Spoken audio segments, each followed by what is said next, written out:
So this is like one of those pieces that's like an ongoing project. So I started doing this as a series 2 years ago.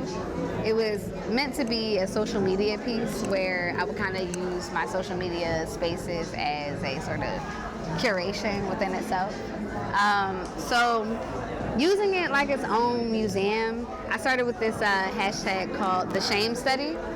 And this was something that I was doing in the process of just trying to understand myself, trying to understand what it means to be a Black queer femme, on top of also trying to negotiate issues concerning sexuality and issues also concerning what I would identify as sexual shame, which, although there's different types, I look at it from a perspective of the interracial connection of sexual shame. So what does it look like when, okay, so you look at the white and Black relation.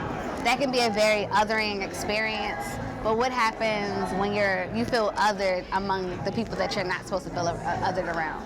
So it's like, you're like the other, you know? So putting those things together, I really wanted to go on this exploration, so I started doing this series called the Visual Body Journal.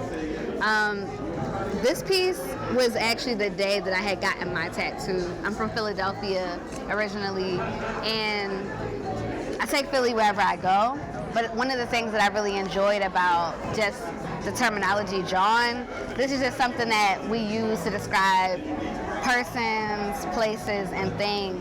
But I started kind of thinking about, what does this mean if I wanted to kind of embody that for myself? What if I'm looking at myself as a place? What if I'm looking at myself as a thing? And what if I'm looking at myself as a person? Already in the ways of how I feel like that's how I imagine someone who is being othered would feel.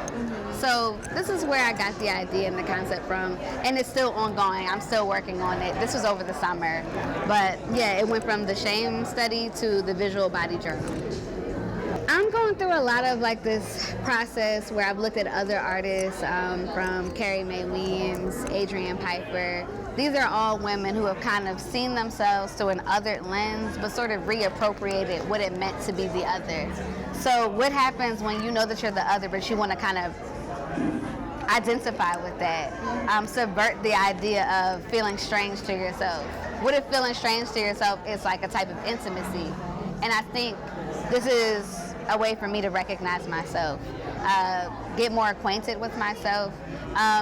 I don't necessarily identify this piece as like a piece of healing, but I think it is a piece of just honesty, and also kind of honestly saying to myself, it's okay to not always not feel strange, if that's the case. And I think this is something that I think speaks to so many women, whether they be trans, whether they be Black, etc. But I especially wanted to hone in on this idea of what it means to be a femme, which is so much more important than just gendering it to a woman's body. I wanted to think about femme across the board in terms of Blackness. So I was hoping that this could kind of be a callback to femmes and the experiences of othering and thingification and humanness.